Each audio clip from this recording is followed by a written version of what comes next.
What's up, fellas? Welcome to the Cloud Gaming Next channel. So in this video I am going to be giving you guys a little recap of the AMA session that was held on Reddit by Andre, and I'm not even going to try and pronounce his last name, but he is one of the members from the Google Stadia team, and so pretty much he answered a lot of the questions that people had about Google Stadia. So this is cool because again, the more information we get about Stadia, the better. So again, just gonna give you guys a rundown on this. It might be long, so grab some popcorn and get ready. Alright, so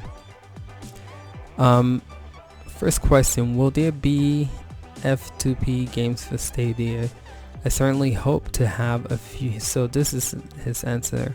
I certainly hope to have a few free games to play games to announce in next few months. Not ready to share any now. So free to play games. Again, I just made a video saying, yo, where are the free to play games?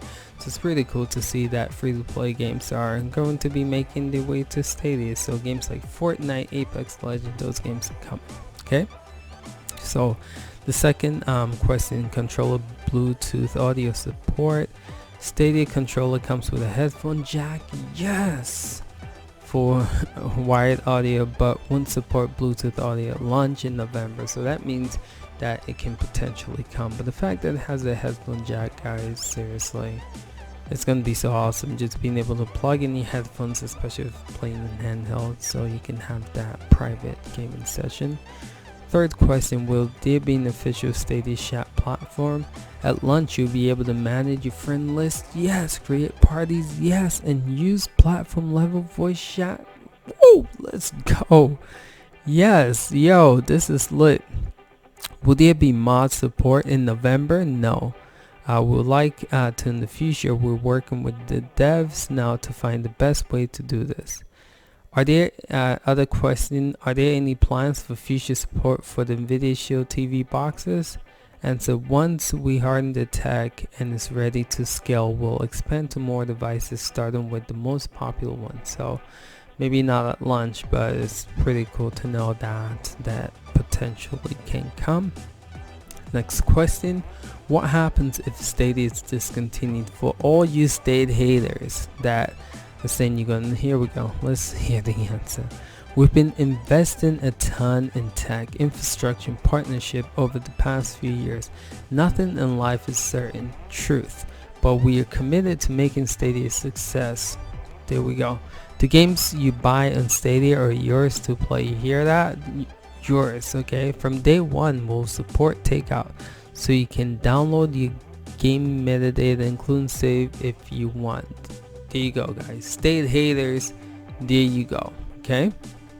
Family sharing, yes, we'll enable family sharing early next year, working on it, but won't be ready by November. Need a little bit more time. At launch, we'll have parental dashboard to give parents control over their kids' experience. So family share is coming early next year. Woo! Let's go. Okay. Support for other Chromecast versions. Is there hardware limitations? We're starting Chromecast with Chromecast Ultra because, well, we just had to start somewhere, and it supports 4K. Okay. For full 4K Stadia experience in all its glory, we're gonna add more options for all of our TV gamers. Dope. So again, more hardware should be coming available later. All right. So Stadia free games explanation. To be clear, Stadia Pro is not Netflix for games. Oh my goodness. So any other YouTubers who make another video about the pricing structure, if you're gonna lose your games, or this just answers, it's not Netflix for games. Like some people have mentioned, a closer comparison would be like Xbox. Yo, Google, watch my videos. This is what I've been preaching for the past 2 weeks now. The pro subscribers get 4K HDR streaming, 5.1 sound, exclusive discounts, and access to some free games. So let me repeat that. You get 4K HDR streaming, you get 5.1 surround sound, you get exclusive discounts just like the PSN and the Xbox Live, and you get some free games. Okay, roughly one free game per month, give or take. I like how he says roughly, and it's gonna be starting with Destiny 2. Yay. Okay. Follow-up question: will the free game be added to a pool, or is it a rotation? Growing pool as long as you're a Stadia subscriber. So I think what he's saying is once the game becomes free, it'll stay there if you're a subscriber. I don't know. Rotation means it comes and goes like every month. But are they just going to be adding on a monthly basis, and then as long as you remember you have cataloged those free? I don't know. I need some clarification on that. Follow-up question: what happens to your pool of free games when you unsubscribe and subscribe? Okay, yeah, so pool meaning it sounds like every month, as long as you remember, those games stays.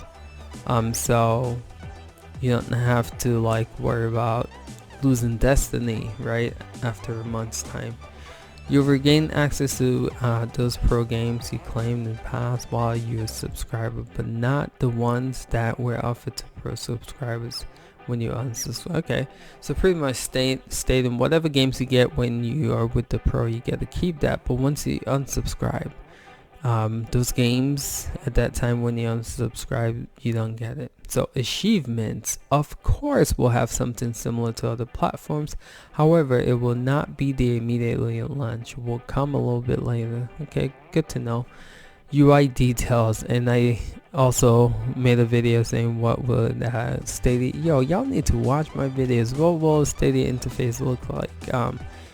We'll see in November once it launches. So I guess we're not gonna see it's gonna be like a surprise to everyone. Okay, I'll take that. I just hope it's good. Don't give us crap and try to fix it after it launches. Okay, free games on Stadia base? No. Okay, clarification: if you have Stadia base, which is not the subscription that you pay $10, you get no free games. But hey, Stadia base gives you free access to state-of-the-art gaming hardware in the data center. You spend your money to buy games. So pretty much it's stating that if you are in the free section, not paid, then no, you don't have access to free games. Makes sense, right? Features at launch. We'll get all the basic functionality at launch. Play games across screens, no waiting for downloads or patches, social store, etc. Of course, it's not going to be every feature we announce at the Vision announcement at day one. That's okay. I'm doing the series on the features of Stadia, so it's sounding like it's not all gonna be there on day one. Okay. Combined data caps is another issue that a lot of big YouTubers have been talking about. I can't predict the future, but I've seen that ISPs adapt in the past. I saw it when I was at YouTube. We expected that to continue for players concerned about data usage. We definitely have some tools in the Stadia app to manage your data usage to adapt to your unique data situation, but I'm not sure if that will be if it will be available day one later. There's a lot of great ISPs offering plan with 100 of Mbps or even gigabytes and no caps. We're seeing different progress in different countries. Are certainly expecting ISPs to continually improve the services. Not in America, just being real. The cable companies are just ripping people off left and right. And you guys, again, I made another video showcasing me calling my cable provider and getting unlimited data cap. They're gonna charge me $50. Watch the video if you haven't. Primary Stadia feature that will drive innovation in gaming. I think the biggest is the fact that game developers don't have to limit their creativity to whatever fits in a little black box under your TV. Since games will be run in the cloud, we expect to see new games at scale that's exciting, at scale never seen before. Okay, non-standard resolution support. We're covering the most widely used resolution first, because to be honest, we have to start somewhere. You can expect more options added as Stadia gets released into the wild. Ooh, sorry. Steam partnership. He says, great question. My PR guy will kill me. We're always evaluating our options to make Stadia a better place to only shed Nikes. Whoa, let's go. How dope would that be? If that's gonna be interesting to see if they pull that off. If you can get your Steam games and Stadia without having to repurchase. Woof. Honestly speaking, that'll benefit Google, because the Steam, I feel like it'll actually benefit Stadia and hurt Steam. So I feel like Steam has to be willing to partner with Google, because pretty much, yes, Google might not be making the money because they've paid for it in Steam, but people who want to play in the cloud and with Google's infrastructure, people might, come over, because again, it might run well and people might want to play the games on the go. Anyway, how committed is Google to Stadia? Super committed, he said. We have hundreds of passionate people who have spent years building it. We've invested in a ton of tech, infrastructure, and content. I'm so committed that I'm doing my first AMA in my life, even entering hot. That's cool. So there you guys go. For those of you guys saying Google is gonna drop this, leave it, they committed. It's cross-platform play possibility. We love cross-platform play, and we're working to get it with every game we can. Both cross-play and cross-progression are big priorities for us. Enabling both cross-play and cross-progressions up to each developer and publisher, but we're doing everything we can. Destiny 2 salute for taking the courage and the balls to get the ball rolling. But my goal and my hope is for 2K20 to be cross-platform. Seriously, so frustrating. The grind in 2K is real, and having to update your character every single time in different platforms is annoying. It would be so cool if I can take my Switch character, play it on my Stadia, transfer it back to the Switch without issue. 2K, if you listen, please get 2K20 cross-platform on every platform. I want to be able to play with my cousins and bros in PS4, the Xbox One, and Stadia. How sick would that be? Come on, let's get that ball rolling. Alright, when can we stream on mobile devices other than Pixel 3a? We're aiming to get more devices support next year. I really want to have Stadia gameplay on every mobile device across Android and iOS at some point, but it's a hard technical challenge and will take us time. We just need to start somewhere.